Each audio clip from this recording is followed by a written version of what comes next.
Allow yourself to settle. Let the weight of your body press gently into the bed. Feel the surface beneath you, solid, steady, holding you. You don't have to hold anything tonight. The bed holds you.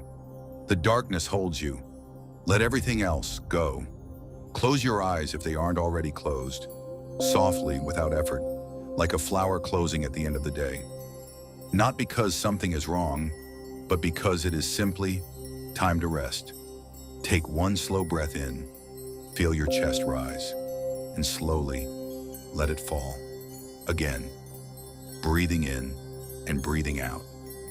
With every exhale, you are releasing the day, every conversation, every worry, every moment that pulled at you.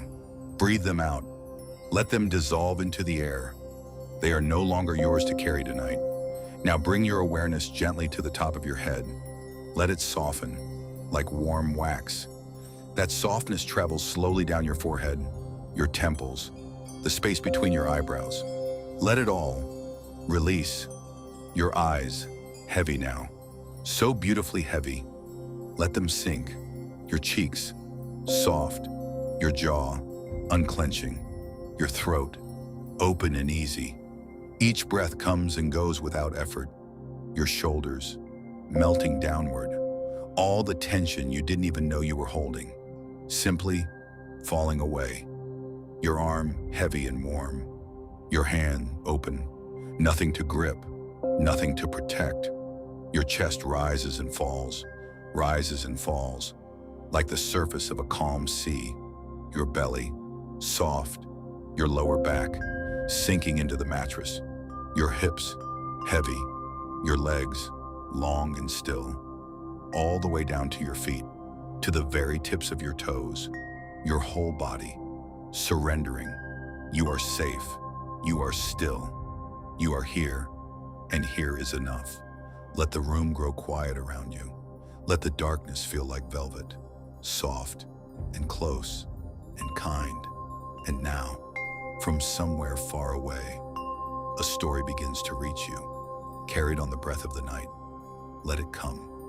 There was once a monk who lived at the foot of a great mountain. His name was Tao, and he had lived in the same stone monastery for 40 years. He knew every crack in every wall, every sound the wind made as it moved through the courtyard, every way the light fell across the floor at different hours of the day. This place was his whole world, and he loved it deeply. One spring morning, Tao walked out into the monastery garden and found a young novice sitting very still on a stone bench, staring at the cherry tree in the center of the garden.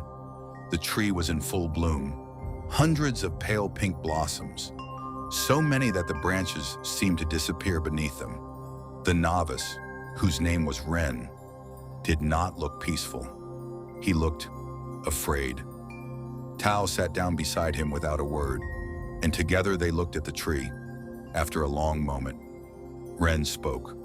"Brother Tao, I don't want it to end." Tao did not ask what he meant. He already knew. The blossoms. Ren had arrived at the monastery just 3 weeks ago, and this was his first cherry blossom season. He had never seen anything so beautiful, and he already knew that it would not last. They never do. "How long do we have?" Ren asked quietly. "Maybe a week." Tao said, "Maybe less if the wind comes." Ren was quiet for a moment. Then he said, "That seems cruel. Why make something so beautiful if it is only going to disappear?" Old Tao looked at the tree for a long time. The blossoms trembled slightly in the morning breeze. Each one perfect. Each one temporary. "Tell me something," Tao said at last. "When you look at this tree right now, are you happy?" Ren thought. "Yes," he admitted. "More than I've been in a long time." "And why is that?" Ren looked at the blossoms. "Because they're extraordinary. Because I've never seen anything like this before." Tao nodded slowly. "And do you think," he said gently, "that they would feel this extraordinary to you if they bloomed all year?" Ren opened his mouth to answer, and then closed it again. He sat with the question. The way you sit with something that has reached all the way inside you. No, he said finally. I don't think they would. Tao smiled. The cherry tree understands something, he said, that we spend most of our lives trying to forget, that beauty and impermanence are not opposites. They are the same thing. Ren looked at the blossoms again, but with something slightly different in his eyes now. A tenderness. Where before there had been fear, but it still hurts, he said softly, knowing it will go. Yes, Tao said, it does. He was quiet for a moment. I have lived here for 40 years, he said. I have watched this tree bloom 40 times, and every single year, when the petals begin to fall, something in me still wants to reach out and catch them. Ren looked at him. And do you? He asked. Tao shook his head. No, because I have learned that the falling is also beautiful. He gestured toward the ground beneath the tree, where a few early petals had already settled, pale pink against the dark earth. The Japanese have a word for it, Tao said, mono no aware, the gentle sadness of passing things, the bittersweet awareness that nothing lasts, and that this impermanence is precisely what makes each moment precious. Ren sat with this, letting it move through him, like water finding its way through stone, not forcing, just slowly, inevitably, finding the truth of it. So what do I do? He asked. With the sadness, Tao turned to look at him. You feel it, he said simply. You let it be there. You don't run from it. You don't pretend the blossoms will last forever. You sit with the beauty and the sadness at the same time, and you realize that being able to feel both means you are truly alive. They sat together for a long time after that, neither speaking. The blossoms trembled. The light shifted slowly across the garden. A single petal detached from a high branch and drifted down, turning lazily in the still air, as if it had nowhere urgent to be, as if falling was not an ending, but simply the next part of the journey. It landed on Ren's hand. He looked down at it, and for the first time, he did not feel the urge to hold it in place. He simply watched it rest there and breathed. That night, Ren lay on his mat in the dark monastery, and he thought about all the things in his life that had already fallen, friendships that had quietly ended, versions of himself he had outgrown, places he had loved and left, moments of joy that had come and dissolved. And for the first time, he did not feel only loss when he thought of them. He felt something else too, gratitude, that they had happened at all, that he had been there, that he had felt them, that the universe had offered him these brief and shining things and trusted him to carry them gently and let them go. He thought of the cherry tree, still standing in the dark garden, still holding its blossoms for just a little while longer, and he felt something in his chest, loosen, open, like a hand, slowly uncurling. He did not know what tomorrow would bring. He did not know how many more beautiful things would come and go. But tonight, for the first time in a long time, that felt all right. That felt like something he could rest inside of. And so he closed his eyes and let the night hold him, the way the tree holds its blossoms, with complete tenderness and complete willingness to let go. And you have also been holding things that were beautiful, things that have changed or ended or slipped away before you were ready. Tonight, you don't need to resolve any of it. You don't need to understand it. You only need to rest, to trust that the river of your life knows where it is going, even when you cannot see around the bend.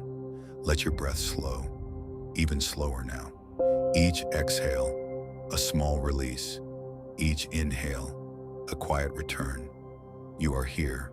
This moment, this breath, this darkness is enough, more than enough. Everything that has passed through your life Every person, every feeling, every season has left something behind, something that lives in you now and cannot be taken away. You are not emptied by loss. You are shaped by it, the way the river shapes the stone, gently, over time, into something smooth and beautiful and at peace. Let your body sink a little deeper now. Let your thoughts grow soft and distant, like sounds heard from far away. You don't need to follow them. Let them drift, like petals on water. You are the water, still and deep and unafraid. Sleep is close now. You can feel it, like a warm tide, rising slowly. Let it come. Don't hold the shore. Just float, deeper and deeper still. The night is long and kind, and you are safe within it. Sleep now. Everything that needs to return to you will find you in the morning. For now, there is only this: stillness, breath, and the quiet beauty of simply being here. Sleep well.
you.